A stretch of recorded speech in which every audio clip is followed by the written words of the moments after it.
Hello dear students, today we are going to see inverse of the matrix from the chapter matrices.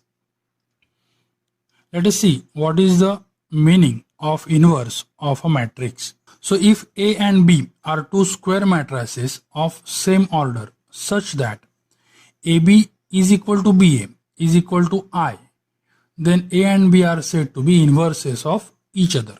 A आणि B हे दोन square matrices आहेत, दोघांची order same असेल आणि जर दोघांचं multiplication just like A B and B A हे जर आयडेंटिटी मॅट्रिक्स येत असेल तर आपण बीला एचा इन्व्हर्स असं म्हणू शकतो किंवा उलटाही म्हणता येईल, एला बीचा इन्व्हर्स म्हणता येईल. Inverse of A is denoted by A inverse, एच्या पॉवरला -1 लिहायचा.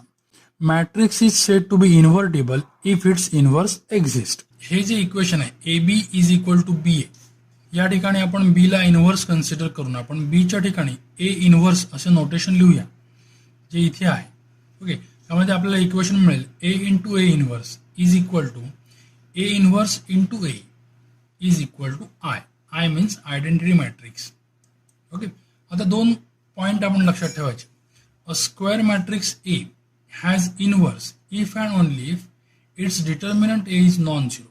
This is the very important condition where the inverse exists or not. याच्यावरती आपण आज डिस्कशन करणार आहोत. एखाद्या मॅट्रिक्सचा इन्व्हर्स एक्झिस्ट होतो की नाही हे कसं ओळखायचं, तर ही कंडिशन लक्षात घ्या. त्याचा डिटर्मिनंट जर नॉन झिरो असेल तर आपण त्याचा इन्व्हर्स एक्झिस्ट होतो असं म्हणायचं. डिटर्मिनंट समजा झिरो आला तर अशा मॅट्रिक्सचा इन्व्हर्स आपल्याला एक्झिस्ट होत नाही. ओके, दुसरा एक नोट बघा. Inverse of matrix if it exist then it is unique.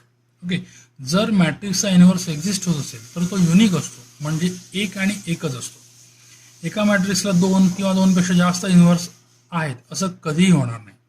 लक्षात आलं का? ओके, आपण आता पुढे जाऊया आणि काही छोटे छोटे एक्झाम्पल्स बघूया त्याच्यामध्ये आपल्याला त्या दिलेल्या मॅट्रिक्सचा इन्व्हर्स एक्झिस्ट आहे की नाही, म्हणजेच गिव्हन मॅट्रिक्स हा इन्व्हर्टेबल आहे की नाही हे आयडेंटिफाय करायचं आहे.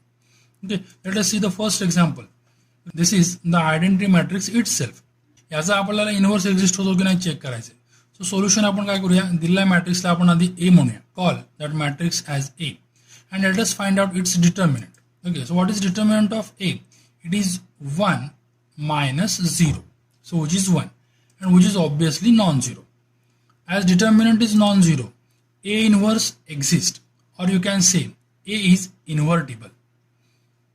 लक्षात आलं का? या ठिकाणी हा आता दिलेला ए म्हणजे स्वतः आय म्हणजे आयडेंटिटी मॅट्रिक्सच आहे आणि आपण असं म्हणू शकतो की आयडेंटिटी मॅट्रिक्सचा सुद्धा इन्व्हर्स एक्झिस्ट होतो असंही आपल्याला म्हणता येईल.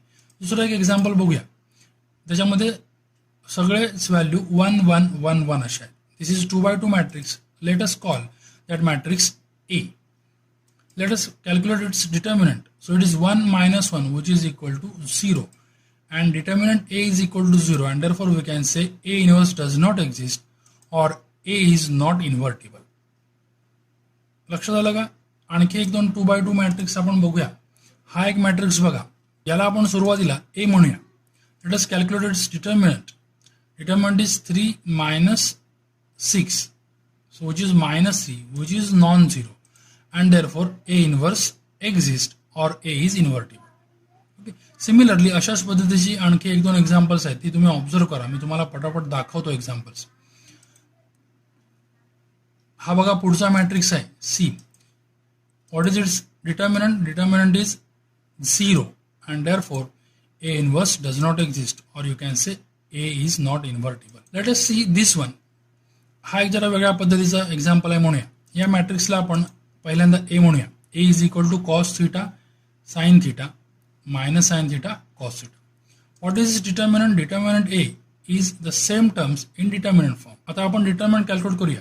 cos theta into cos theta cos square होईल, minus sin theta into sin theta म्हणजे minus sin स्क्वेअर theta. हा मायनस साइन आपल्या डिटर्मिनंटच्या फॉर्म्युला मधला आहे आणि हा मायनस साइन या दोघांचं मल्टिप्लिकेशन आहे. Okay, so this minus minus becomes plus, so it is cos square plus sin square which is nothing but 1. So you can say determinant A is non-zero and therefore A inverse exists or you can say A is invertible. अशाच पद्धतीचं आणखी एक example आहे ते आपण बघू. Number 6. या साईडला बघा, let us say A is equal to the given matrix. What is its determinant? Determinant A is sec square minus tan square. Recall the fundamental identity that 1 plus tan square is equal to sec square, and therefore sec square minus tan square is equal to 1. Therefore determinant A is non-zero, and therefore you can say A inverse exists or A is invertible. आता आपण काही order 3 चे examples बघूया. या ठिकाणी matrix ए हा दिलेला आहे, त्याचा डिटर्मिनंट फॉर्म आपण लिहूया आणि कॅल्क्युलेशन करूया. So you can write 3 here and 5 into 0 minus 4, then this 5 into 0 and plus 3, 4 minus 1. Okay, so if you simplify, it is 3 into 5 minus 4 into 5 and 3 into 3. So it is 15 minus 20 plus 9, so which is 4, and which is not equal to 0. So determinant is non-zero. So you can say determinant A is not equal to 0 and therefore A inverse exists, or you can say A is invertible. हा पुढचा एक example बघा. याच्यामध्ये आपण determinant ए लिहून घेऊया. Determinant ए, आणि या ठिकाणी ऑब्झर्व करा, पहिला जो रो आहे आणि तिसरा रो आहे हे दोन्ही सेम आहेत किंवा आयडेंटिकल आहे तसं म्हणून. Now recall the property of determinant. डिटर्मिनंटची एक प्रॉपर्टी आहे ती आठवा. जर तुम्हाला दोन रो कोणतेही किंवा कोणतेही दोन कॉलम जर सारखे दिसतील, त्या डिटर्मिनंटची व्हॅल्यू ही 0 असते.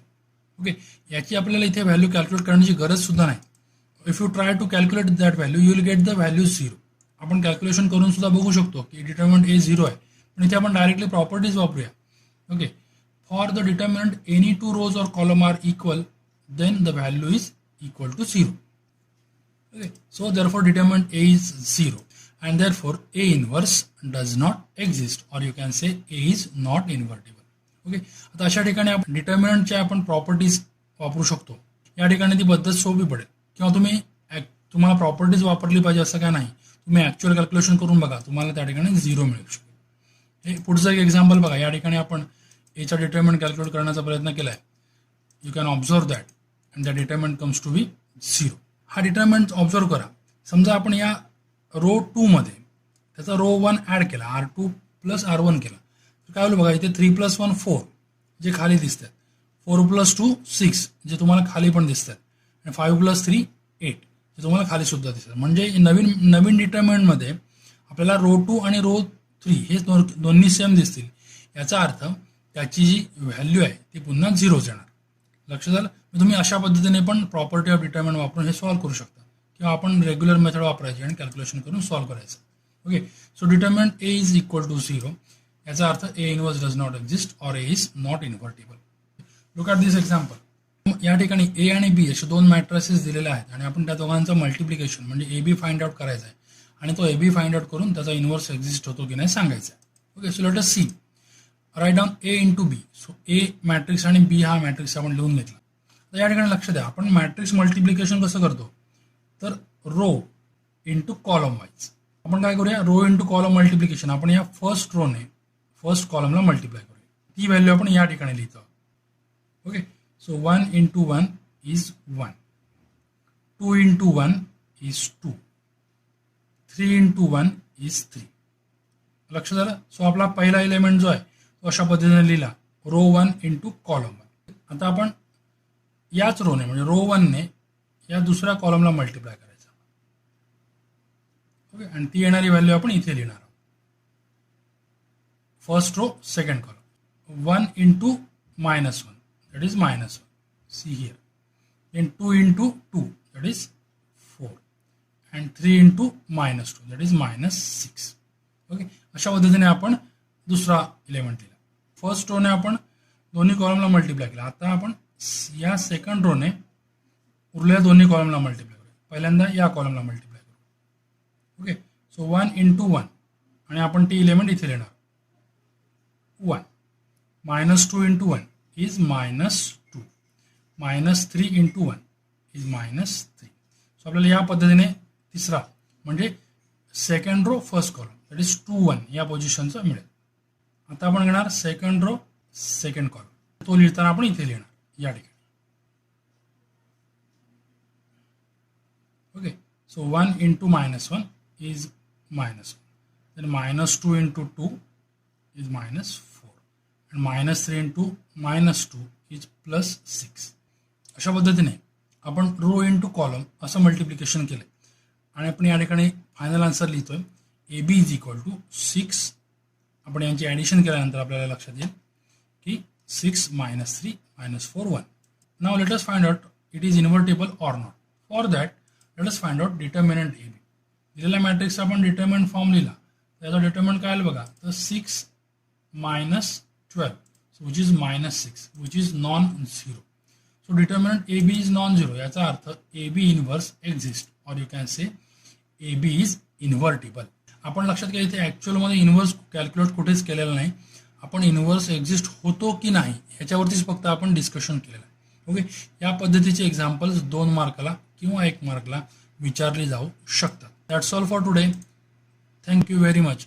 Like, share and subscribe this channel.